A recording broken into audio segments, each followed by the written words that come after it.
when we first connected because I was looking at Amate, and Hmm. then you messaged me on Facebook, and then whatever, serendipity, right? And then I look at your website and I'm like, who is this woman?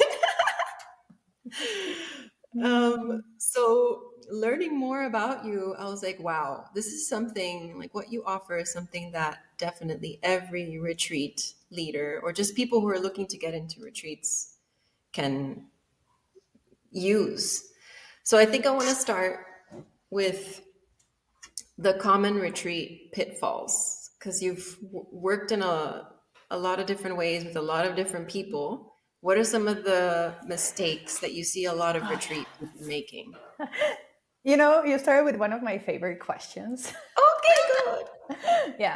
So this is one of my favorite questions because usually most people would say that the most common pitfall is that they don't know how to sell it or they don't know how to market it or that Yeah. everyone else is offering retreats. So there's so much competition. Like it doesn't matter what they do, they're never going to be able to sell it. Or they're like, they have these expectations of like who's supposed to come and then suddenly not the numbers are coming and people are like, oh my gosh, like why, right? So usually people think that most common reasons like the retreat doesn't sell is all the way to the end of the process of the marketing campaign. Because let's be honest, this is a marketing and sales campaign, right? Like when you're selling something, you need to put marketing because you need to promote it, right?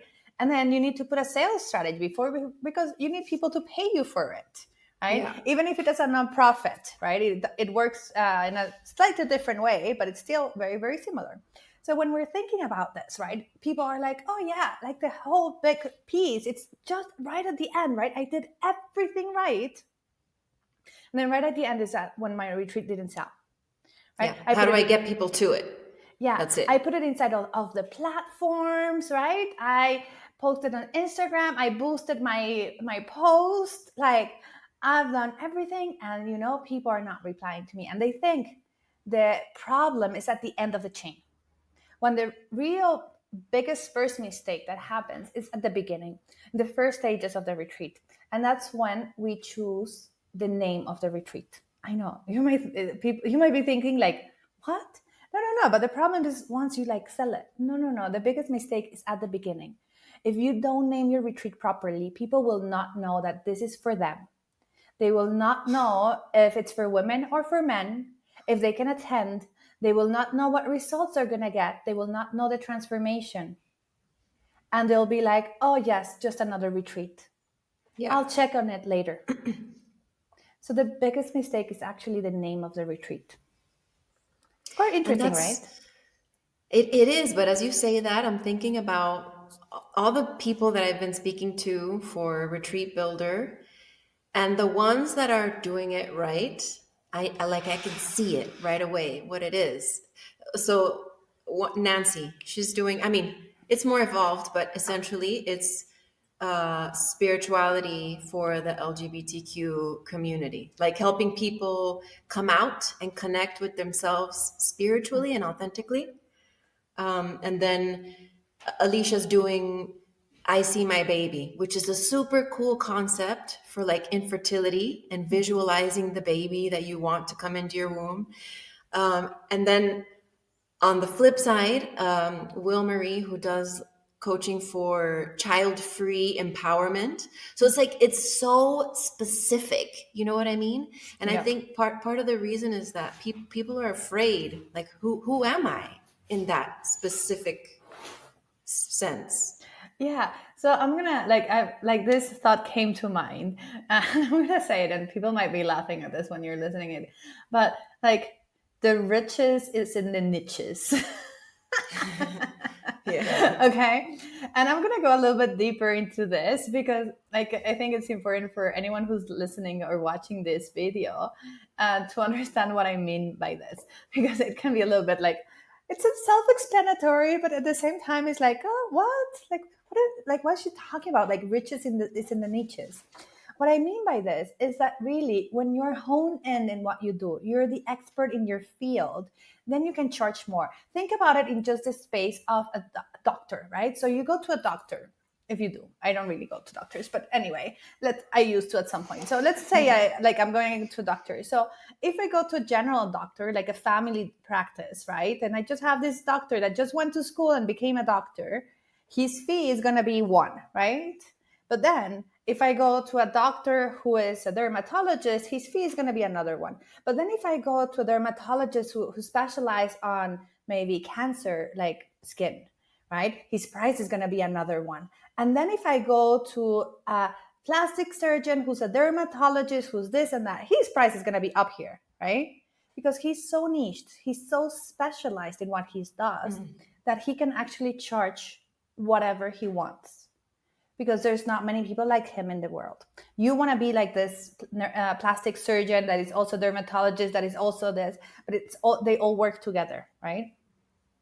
Nothing like against people who are multi-passionate, right? It's okay. But for me, I have to say that even in the multi-passionate people, they always have one string behind.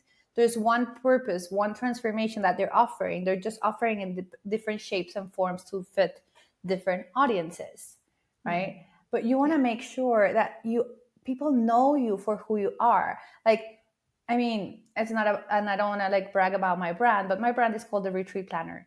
And I have people sending me messages like, oh my gosh, I've seen your things. I know who you are. And listen to your podcast.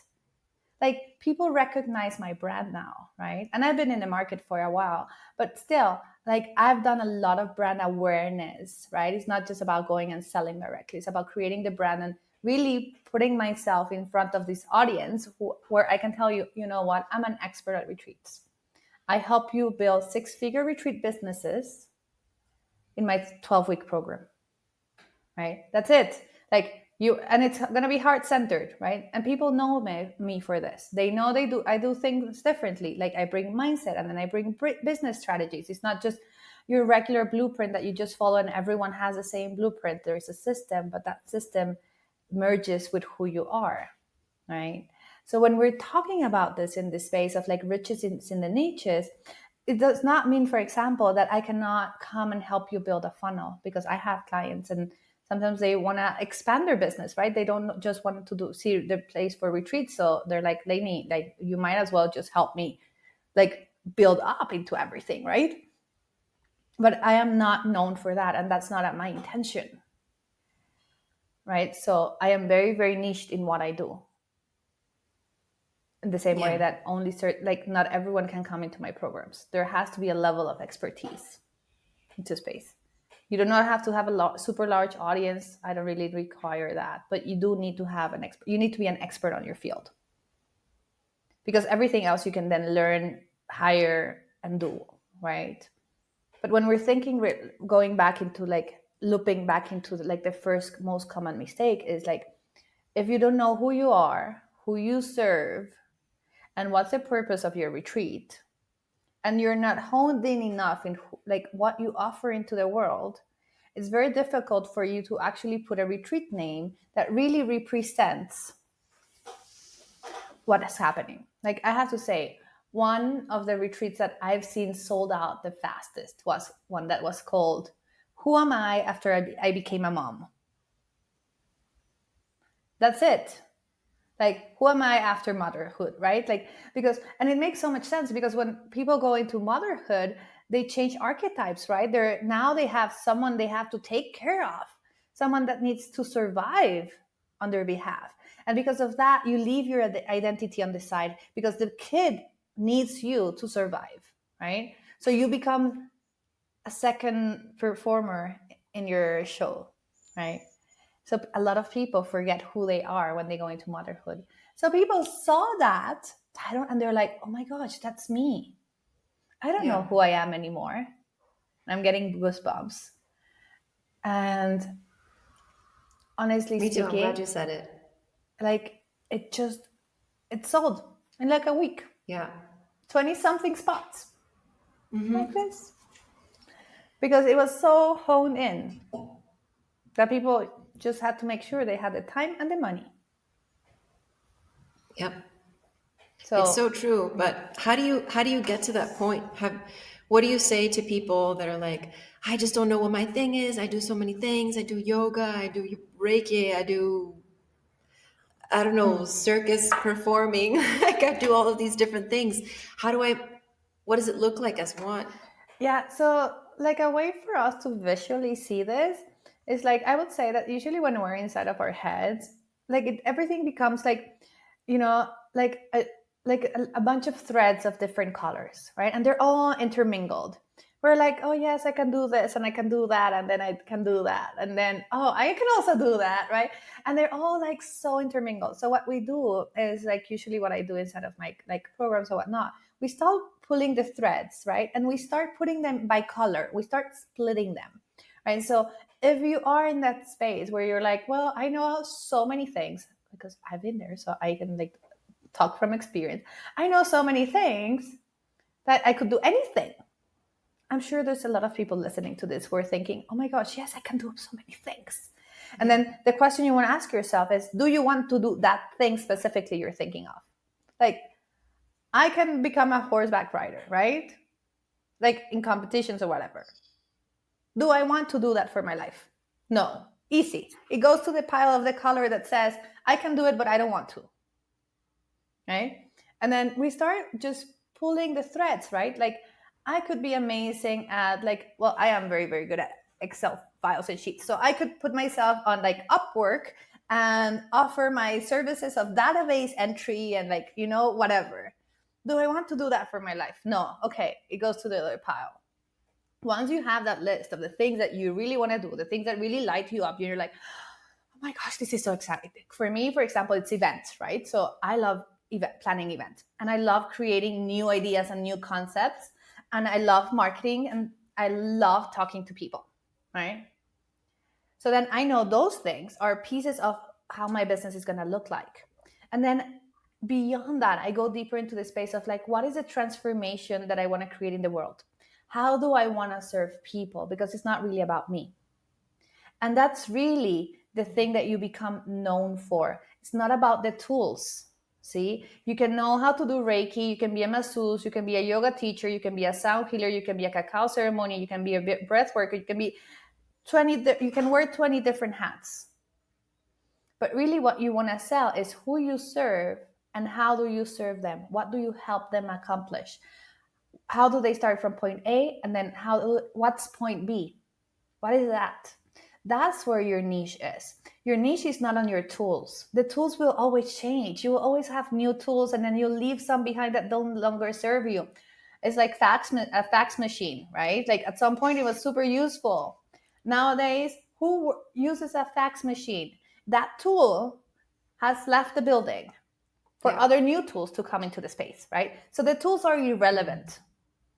They're really, really irrelevant. I am like, a lot of people might be like thinking, oh my gosh, she's crazy. But no, like if you're just good at one thing, just be super good at one thing. If you're very good at many, many things, find what's the common thread. There's always a common thread between all of them.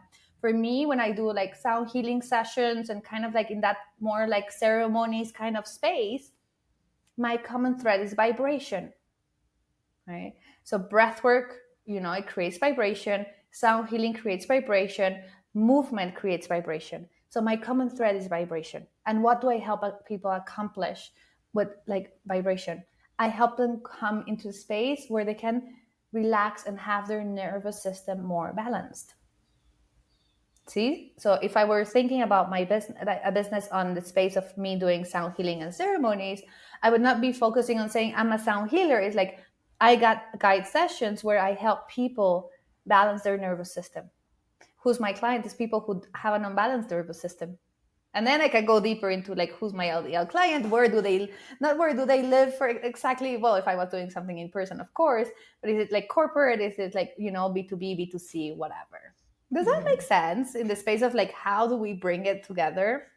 I know it's like it might be a lot of like to take on for some of you. So like if you feel like it, just pause, go back, listen to it again, pause again, let it sink in, because I know this is one of the things that like causes usually the biggest transformations inside of my programs from like the first session. Because what Yeah. happens is we go through this work and then we're like, oh my gosh, I am so much more than I ever thought. I can serve people in all these different ways, how do I want to really serve them?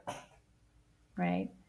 Like, it gives you possibilities, it gives you clarity. So it can be a little bit confusing. So, like, if you're feeling it like it, write it down, give it a moment, just sit with it, see how everything is coming along.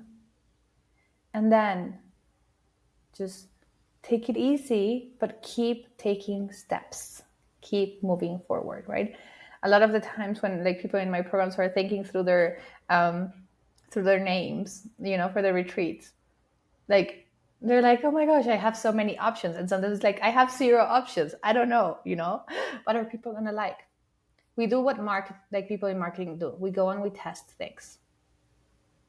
We go and see if there's any traction before we go and we hire any retreat venue.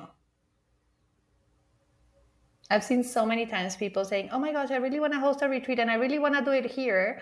And they go, they put the money, and then they have absolutely no idea of like how they're going to do the rest.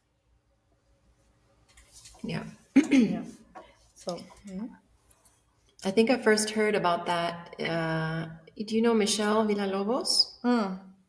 yes. On Yeah. one of her YouTube videos, she was saying, put together a flyer, market it, promote it like a year in advance. And I was like, without having the space, without having everything organized. Yeah. Oh my God.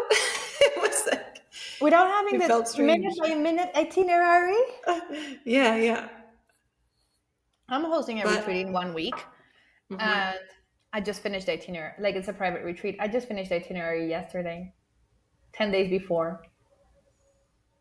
I had a few things, that I knew this has to happen, but I was like, why do I plan something like 6 months in advance? Like, I know what the goal is. I know what we're doing. I know how it's going to happen. I just need to like pull the pieces together, right? yeah. And that's it. So it's always very, very important to understand that imperfect action is better than no action. Oh, yes. Right? And this is something that a lot of people in the spiritual business, like, I mean, if you're one of those who are listening to this and you're like, oh my gosh, that is me, please know that we love you. And if it's not you, awesome, great for you, congratulations. It took me many years, and still I go through the process of like, I don't need to be perfect to do something. It doesn't need to be perfect. I just need to put it No. out there. Yep. Right? And keep moving. And it'll get better with time.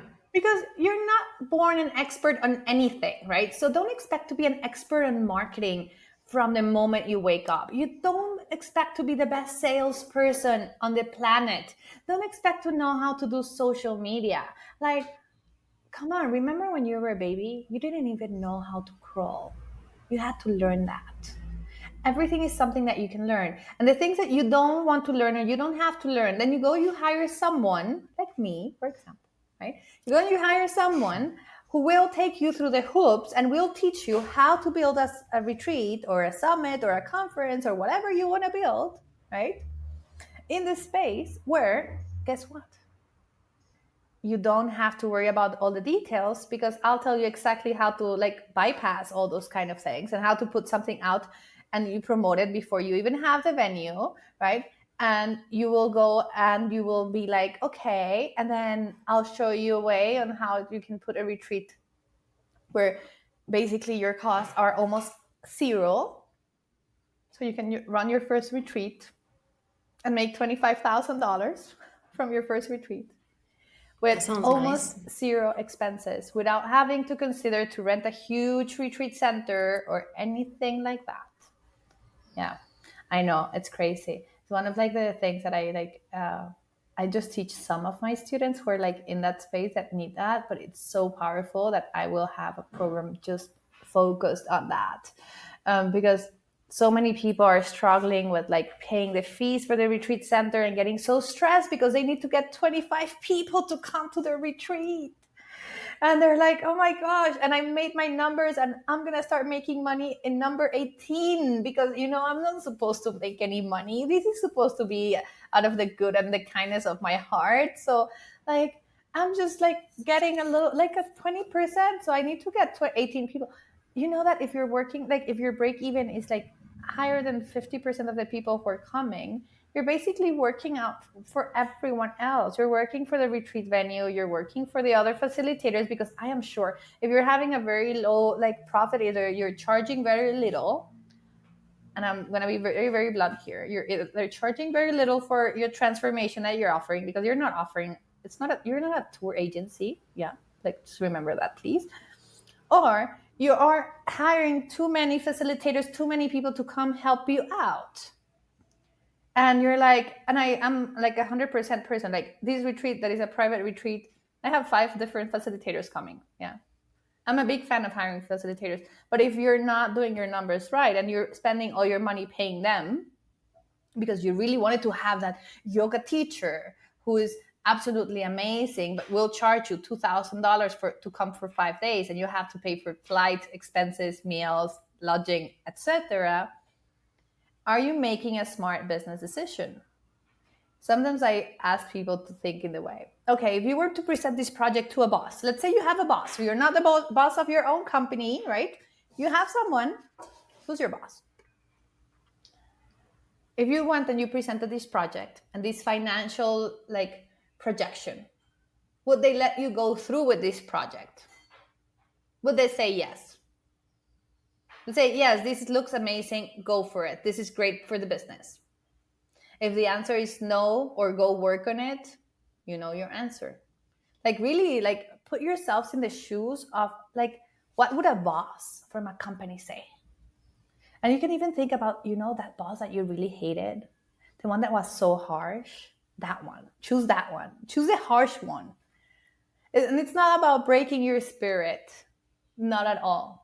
But it's about really putting yourself in the mindset that you are running a business. It's not a hobby. And if you're running it like a hobby, please come talk to me.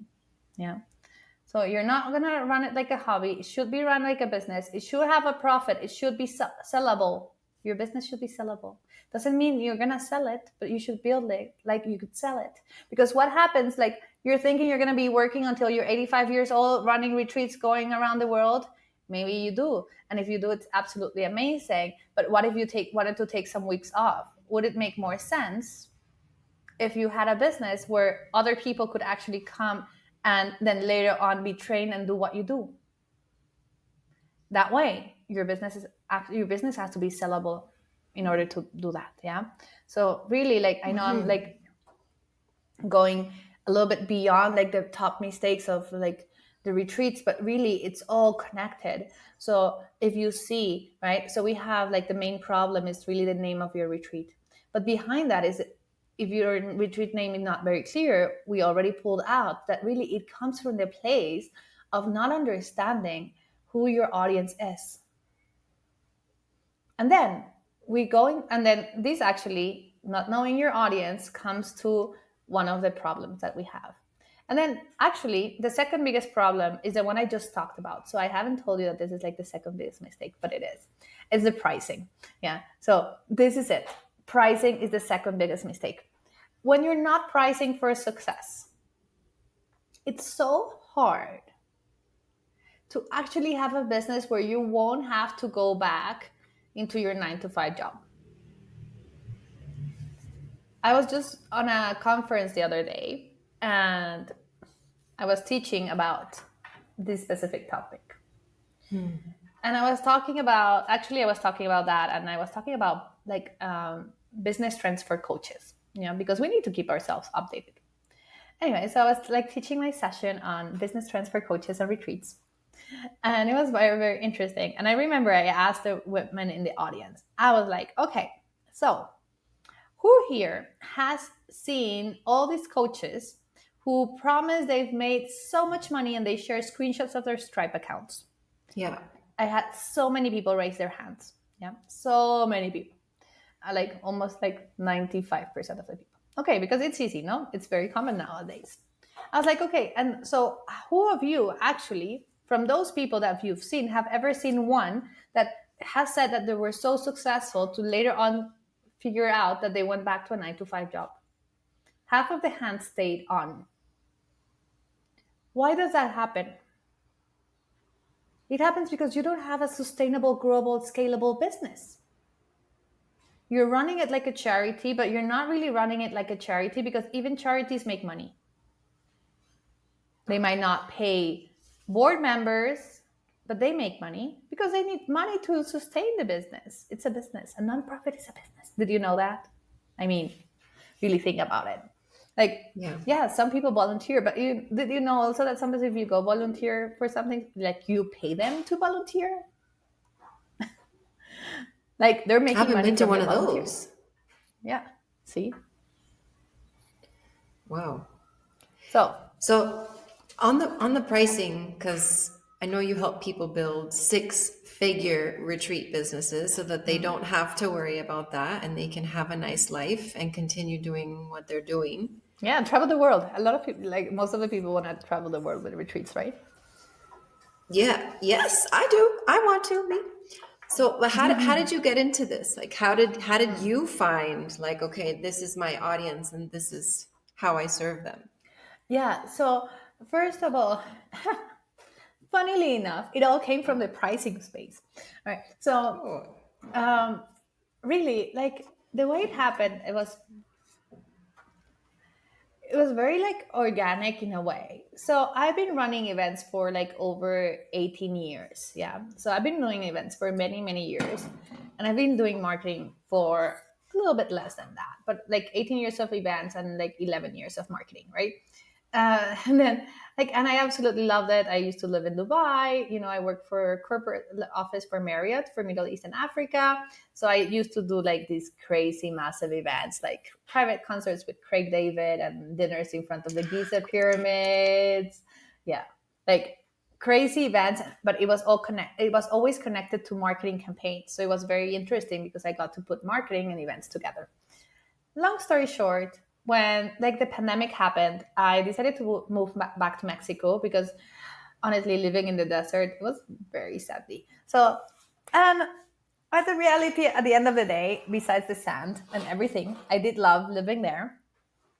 I've been there for 6 years, so I knew like my end was coming, and I had this feeling where I was like, you know what, I just don't want people to be making decisions for me anymore.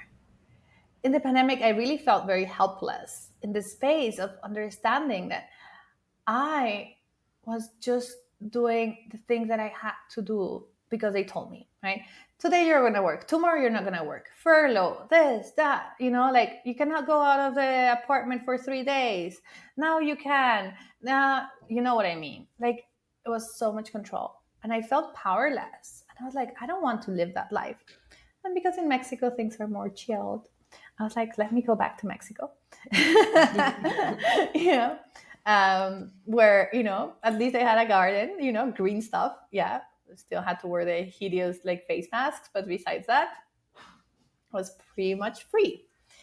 So I came back, and as the world started to open up again, I actually started going into retreats. And funnily enough, I've been to a retreat before in Nepal that I actually left halfway into because it was so horrible. Right. So yeah, so wow. it was not good. So and I was told when I said I wanted to leave that it was me, that I was not ready for the transformation, that whatever. I got blamed for not feeling safe. I was like, oh my God, you're telling me that 100% I'm leaving? Like, there's no questions here. Anyway, so I started going to retreats. And I went to this retreat that really changed my life. So it was a women's retreat, and we started working with our wombs. And like, it was very like, cacao ceremony. It was very like earthy, like Tai Chi, and like a lot of like many, many practices. And it was deeply, deeply healing. Like I cannot even explain the way of like the depth of the healing that I got. And it was so good that I was just like, I asked the teachers, I was like, so when are you doing the next one? Like, I want to go. Like, where do I sign up? It was so like it really, I would say it's one of those moments where I had a turning point in my life. It did not completely change and transform my life in like one day. I did not go and burn all my clothes. But yeah, I know. Sometimes people think like a deep like turning point has to be drastic and dramatic, right? But it Yeah. just brought me the awareness of like who I was. It was like a memory, like was open into the space of like this is who you are, and I was like, okay. I like this. So like, I want more. And they said, like, you know what? We're not doing another one because like we barely made any money. And I was like, how is that possible? There's 13 women here. Like, you got 13 people to sign up. How is it possible you didn't make any money?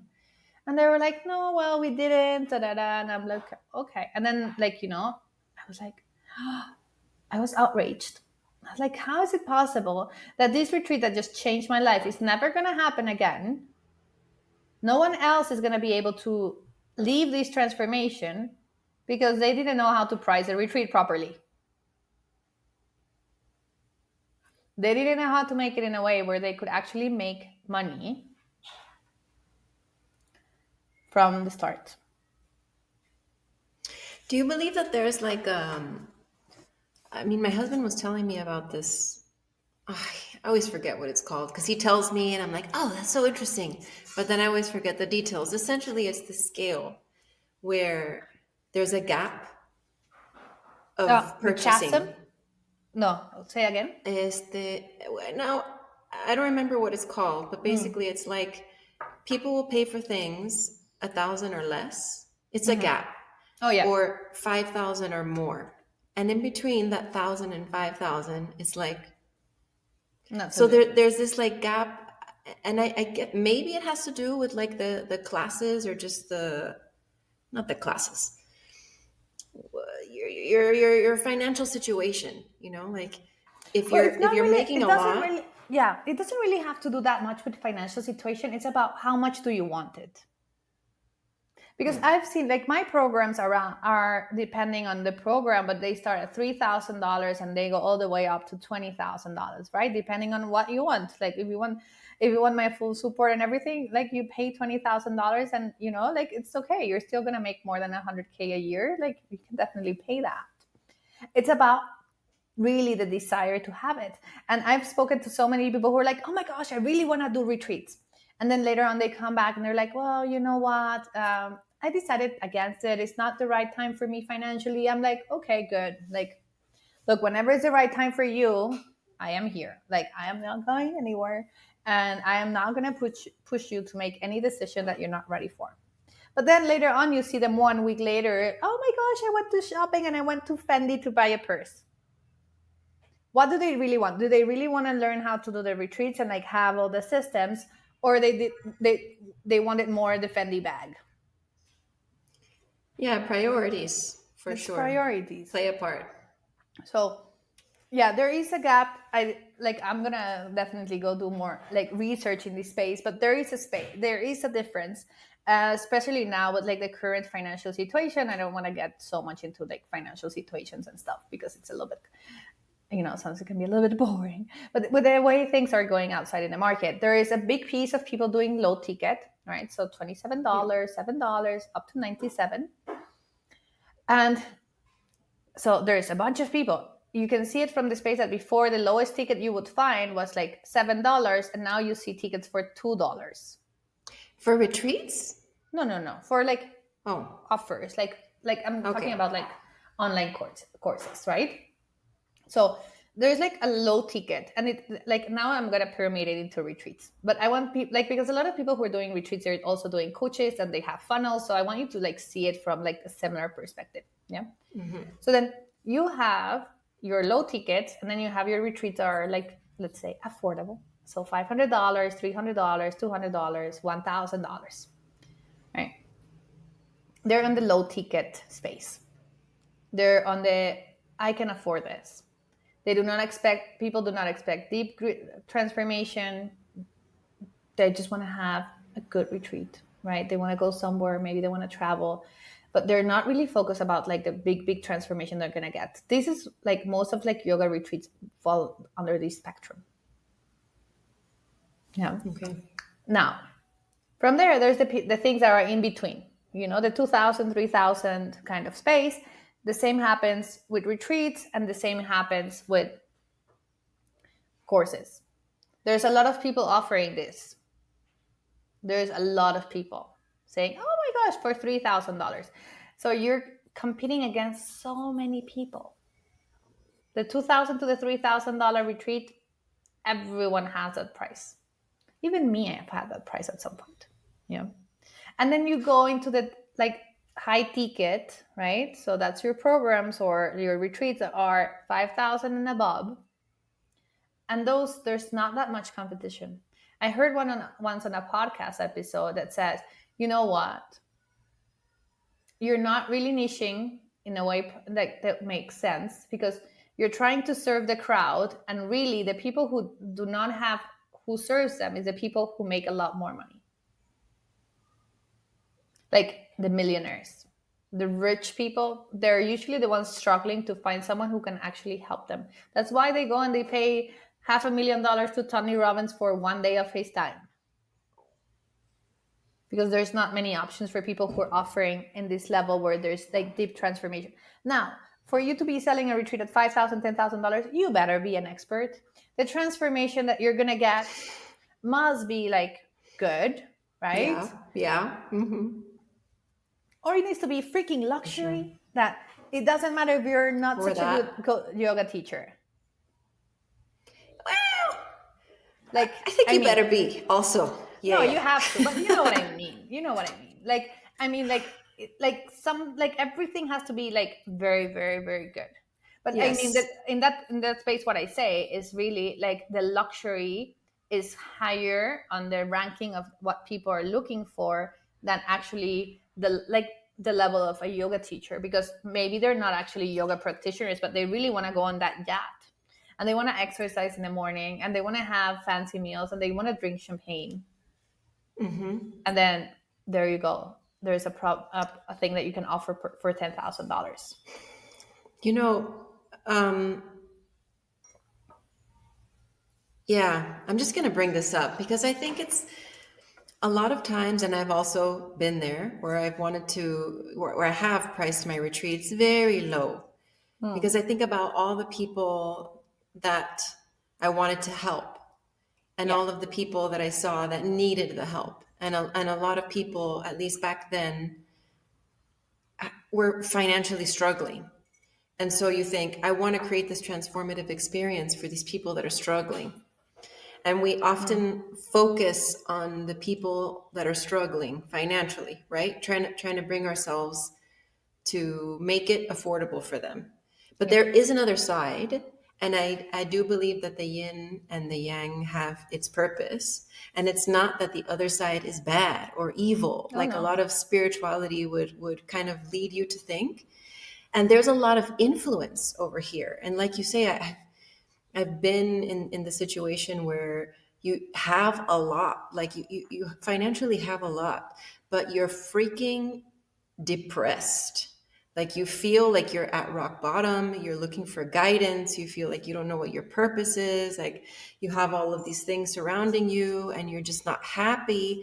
And so being able to serve that group without guilt and realize that in serving this group you are actually serving something that can financially influence and affect the whole in a positive way, because Correct. giving people that have this sense of purpose and peace and happiness, Hmm. you know, if you're doing it right, it's going to create this like, well, I need to share this, I need to share this, I need to share this. And so instead of trying to create something from nothing and struggle yourself, you're saying, okay, well, let's go to where there's an abundance of this, but a lack of that, which is where I can help. And then that can enable the spreading. You know what I Yeah. mean? Oh, What I I'm trying to hear you. say? Yeah. Oh my gosh, totally. So I'm gonna say something. How can you ask someone to meditate if they're thinking about what they're gonna eat next? You Is can't. this a trick question, Lenny? It's Okay. not. But you can't if you're like think about it. If your stomach is rumbling and you're trying to meditate, can you really focus? You can't. The basic needs of safety needs to be met before we can go into the spiritual transformation. So, and I'm not saying this to say, oh Hmm. no, you cannot serve the people who do not have that much money. No, I'm saying you have to make sure that you're actually serving the right people, because yeah, someone might need a transformation, but you're selling them something like, oh, you're going to come and change your life in one retreat, and they're putting all the last like money that they have, and maybe they don't actually change their lives, and you're promising too much, and later on they could have invested that inside of a business. I would say the best way to help someone who does not have that much money is not to take them into a retreat to learn about like the wounds and like the things that need to heal. Is how can you actually make more money so you can pay me more? How can you make yourself more self-sufficient, right? In that way. Anyway, this is a very, very specific way of thinking, so please like do us you please with this information. But what I'm going to say is that the reality is that we need to understand that if we actually serve people and we have higher tickets and we get more money and we run a very, very profitable business, we can give so much more to the world. We Yeah. can have scholarships so the people who cannot afford it can come. But why are you spreading around the wealth that has not even come inside of your hands before you even have it? Yep. Just because you're trying to be like this A nice martyr. person. A martyr. I was thinking about the word. Thank you. Yeah. You want to be a martyr? Oh my God, I only help people who are like in need. And are you really doing it for them, or are you doing it for you? Like, what story are you telling yourself really in this space? Like, are you lowering your prices? Not really, because like you want to serve people who don't really have the money. Or are you doing it because you don't feel you're worth of charging more? Are you doing it because you wanna get a praise from people saying, "Oh my gosh, you're so good because you sell your retreat so cheap." I mean, if you really want to help people, right? You might you can have it in different ways, right? You have your high-end ticket retreats where you make your money, and then you can run online courses for free for people. But remember also, when people pay, they pay attention. So the more they pay, the more attention they pay to you. I don't know how many free workshops and free things that I'm like, oh yeah, I'll sign up because it's free, and then I don't go. Yeah. No, and even like you go and then you learn a couple of things and they never go and they never implement them. I'm talking about this from like a place of experience, like at the beginning of my journey, and I still do it from time to time. But at the beginning of my journey, I wanted to feel this whole of like actually helping people without being the person taking everyone's money and whatnot. So what I did is I had like scholarships, right? And at the beginning of my journey, I actually had 100% scholarships. That means like $3,000 or more on scholarships for one person. I gave like 30% of my tickets were full scholarships. I was like, oh, I feel good. That person couldn't pay. And yeah, it's amazing. I was like, okay, fine. Let's see their results. So I love numbers. So I start measuring the results of the people who took my course and paid for it. And depending on how much they paid, the results that they got, I also started tracking the difference between men and women. Yeah, there's a big difference, by the way. And we need to talk a little bit more about it in a second. But I started tracking, right? Their success rate. What was happening? Were they doing the things? Were they actually doing the tasks? Were they going deeper into the process? Every single person who paid absolutely nothing for my course did absolutely nothing afterwards. Like nothing. I was like, oh my gosh, you took away $3,000 from someone else because someone else could have taken this course. But the reality is that this other person probably would have behaved the exact same way as this one because it was like, oh, well, it's there. I can go watch the replays. It's okay. Yeah.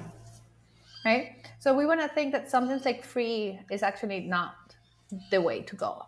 Free is great for people to get to know you, trust you, like you, so they can actually buy and they can see, look, is she my person?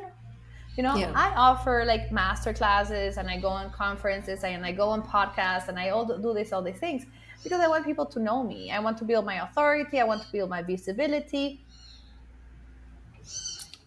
But it's not about like, oh yes, this is gonna be it. I'm just like, you get to know me. Do you like what she talks about? Is she crazy? Is she not? Maybe she makes a little bit of sense, right? And you're like, this person is someone I would like to have a conversation with. Then you book a conversation with me and we have a chat, right? That's the way it works. We have a conversation, we have a talk about life and who you are and who you want to become. And if I see that you might be a right fit for my programs, I'll tell you which one. If I see you're not ready, I'll tell you the same, because I don't want people just, I'm not in the space of like, I'm going to take money for the sake of taking money from people. See the difference?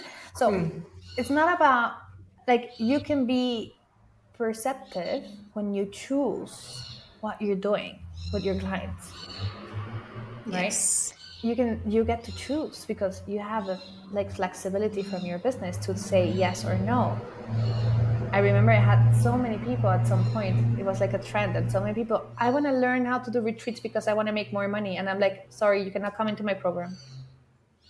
And they're like, but Leni, you teach people how to build a, like, a successful, profitable business. And I'm like, yeah, but the reason you're doing it is the wrong one. You don't do it for the money. You do it for the transformation. You do it from a heart-centered space. And then you get the money. So you can do it more, and you can keep doing it, and you can do it again and over again and again and again and again and again. If you're here just because of the money, this is not the place for you. See? There's this whole space for us to understand how is it different from just thinking, oh, I want to be the good person, I want people to think I'm such a good person. Does that sound like a people pleaser to you? Oof. I mean, that used to be me. And my husband used to tell me, don't be so vain. And I was like, oh, I'm not being vain. He's like, yes, you're being vain. Because you're thinking like, I want people to think this of me. I want people to like me. And that's being vain. And so when you put it like that, it was kind of like, oh, like, I don't want to be like that. That's not what I mean. But I'm really glad that we're having this conversation, like especially today is first day of Scorpio season. So, dark, taboo, money, power, sex, all that stuff. Well, we haven't got into the sex part, but um, this is so important, and money especially is something that there still is a lot of and like you said, there's coaches that they post their bank statements. How do you even know those are real, or if they're not just like putting screenshots of somebody else, or there's just Yeah. this needs to be spoken about in all the ways, on all the Yeah. levels, just like, let's air it. 100%. So I want to say two things out of this. So number one, like, I get complaints from all my friends and like like people in my classrooms and stuff saying like, Lainey, you travel so much. You're like, my friends are like, you're the one who travels the most, and you never post anything on social about your travels. Like, they're like, I might see one or two stories like when you're gone for a month. Like, how, like, why, how is this possible? You know what I mean? They're like, Lainey, like, how, why? And I'm like, because I teach people how can they can run a business where they get to not share their, so like, their travels and make it a social media trip if they don't want to, right? Like, you get to choose how your business looks like because it's yours. It's an energetic imprint of you. There's no one else. No one else will be able to run your business. I can give the scripts. I can teach everyone absolutely everything I know about retreats. And I can tell you, and I can sign it on a piece of paper. No one will ever be able to teach it the way I do. No one, because no one has the experiences that I've had. No one has the stories that I've had. They will be able to teach it on their own personal way, and it will be absolutely amazing and magical. But it's not me. It will never be me. So there's no competition out there. So you get to create whatever the hell you want. Just be a little bit smart about it. Take action. Don't wait for 3 years. I waited for 8 months after I wrote the book about how to run retreats to actually put my program out there in the world. Why? Because I was scared. Come on, like, I'm not gonna like deny it. Like, it's not. I was scared of like what are people gonna think, and I had people like family, like, like, we have the retreat center in Amate, and I remember we went on a retreat to Costa Rica. We did a family retreat, and it was our family, and then a few other yoga teachers, and we all rented a retreat center in Costa Rica. It was actually very, very nice. And we went all on this holiday. Like, we were like 10 people just retreating on our own, right? And I remember I asked, and they're like, and they're all like retreat leaders, like a lot of like of them were men, and they were like, yeah, Leni, but who's gonna buy that? Like, you can learn that on your own. And I was like, I was so like upset with these people, right? I was like, what do you mean? Like, and I think at this point I was running like a beta test program that was like $400 or something. I mean, like nothing. And they're like, people will pay that for. And then I was like, and 2 days later, I had like 4 people signed up into my program, and I was like, yeah, people will. And you know what I mean? Like, and it took me a while to get there. It was definitely a moment of like, is this gonna work? And I'm like, can I do this? Will people buy it? Will they not? And also, it brought me into the big understanding of like how men and women, we think very, very differently. And because of that, how we should actually be very, very grateful that we are women, but also to take the things from the men that they're great at and use it. Like having action. Remember, I mentioned that I started measuring the success of my students. Mm-hmm. The students that have the highest success in my programs, and they're 10% of my students, right? Like 10% of my students are men. Those men, each single one of them who has come into my program has done outstanding and so much faster than women. Usually 1/3 of the time that what women take to put their retreat out there into the world. I know. Why? Because they just take imperfect action. They just go for it. It's not a question of like how, it's like when. It's just like it's happening. Mm-hmm. They're doing it. They're putting themselves out there. They don't care if they're like if the copy is perfect or not. I remember I went to Colorado to do like a VIP day for one of my clients, in like one of in like Easy Space, so to create like some retreats for corporate and whatnot.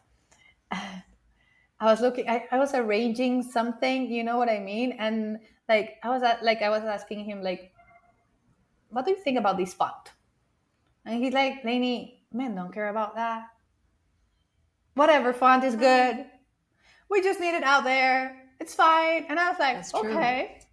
Right. And I still chose a nice font. I still made it look pretty. Right. But he's like, we don't care about these things.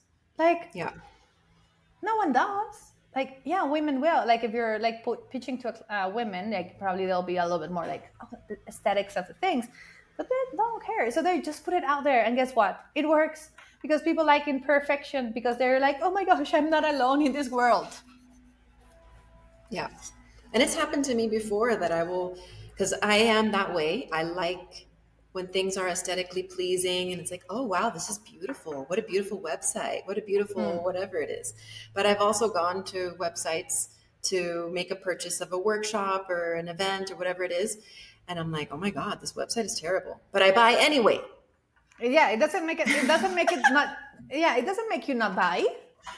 That's the No. thing. It doesn't change if you're buying it or not, because you're not buying it because of how it looks. You're buying it for the promise that it's offering you. Exactly. Yes. The same for retreats. I can tell you, like, some of the websites that I've seen that sell very, very well are like, I'm like, I would not buy from these places. But also, I can see that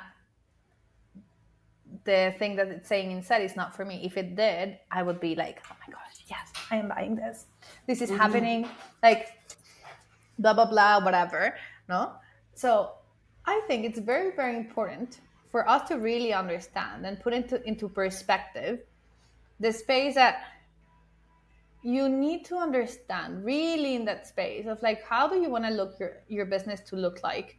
And I was listening to this, I finished actually listening to this podcast from this woman, Cody, today. And she was on the Show of Greatness, right? So with Louis something. Anyway, so I really like that show.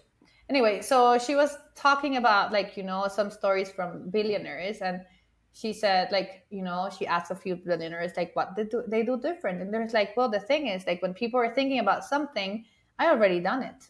I test it, I go, I change it. I've done already 3 like things while people are still on the drawing board. He's like, no, fast action, just go and do it, right? Like, and it's so important. That's really something that we are like really working towards inside of like the retreat planner, to create a space where you can get absolutely everything, so you can just put it out there, right? So you can just build things in a way that really makes sense for you.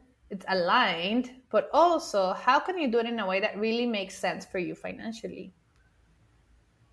So anyway, I want to like go back to something that really is like, I'm like, I need to talk about this because I think it's like something that everyone needs to listen in this space. Okay. So like, because I get so excited about these conversations. I can just like, we could stay here for hours. But basically, like, we've been talking about money, and like and it's like perfect for the Scorpio season. I absolutely love it, right? And it's like, and right now, by the way, it's the best season of the year to like make money. It's like the time where most people spend money. Like, really, if you're having any marketing efforts, like, now is the time, right? All right. Anyway, so we're talking about money, and I want you to think about it in this space, because I want to like actually use this to break a belief system in this second for anyone who's listening to this. I want you to first think of a person who is a bad person and has money and is rich, right? Let's go to rich. So, bad person who's rich. Now, I want you to think about a person who is rich and is a good person. Now, another person, someone who is poor and is a good person, and a person who is poor and it's a bad person. Can you find names for those people? Like, can you think of 4 people? You can, right? Mm-hmm. Can you see now in this right moment, in this second, as like, no, you don't need to go and like meditate on it and sit on it or write journaling for whatever. Can you see that money is not what makes people good or bad? 100%. It's not what makes people good or bad. So stop believing that by making money on your business, you are going to become bad. The only thing that happens when you have more money is that your values, everything that you can do, expands. So if you're good, you're going to be better, right? You're going to be gooder. If you're bad, you're going to be better, right? Yeah. If you're honest, Yep. you're going to be more honest, right? Everything, like money, the energy of money, right, gives you the possibility of expansion, making it bigger. So if you're a Yes. bad person, well, maybe yes, consider not getting more money if you don't want to be more of a bad person. But the things that are intrinsical to who you are as a human are just going to grow. So if you're a good person, why not will you want to grow and become better and have more to give to the world? More time to share, more time to spend with your friends, with your family, with your kids, with your dog, whatever it is. Yeah. Why not? Why not give yourself permission to really allow that information to sink inside of your body, to be like, if I have more money, that does not change if I'm good or bad. And if it doesn't change anything, why wouldn't I? Why don't you think you deserve it? Like, and then go deeper into the space of like, what's happening with your money mindset? Like, where is it? Where is the problem there? Because we all have money stories. And the reality is that governments will come and they will teach us, and the church and whatever you want to call it, they always come and teach us that money's evil. And the only reason they do it is because they want to control us. Someone with money has power. If you have money, you have power, right? So if you have power, you can actually do good things. And you can stand up for the things that you really truly believe in. So don't let the world dictate who you're supposed to be. You are the only one who can dictate that in your life. Yes. So anyway, Yes. mic drop. Yes, that's the mic drop right there. I think we're gonna have to do another one of these at a later time because Yeah. This is so good, right? It's really good, and I didn't even get through not even one third of all the questions that I I had for think we you. did like we But can we did keep an doing this important for sure. part. Yeah. We did an important part. This is very, very important for everyone who's listening. Yeah. So the name really connected with who you are, what you offer, who you serve, and the pricing, like making sure that you have a business that can sustain years to come.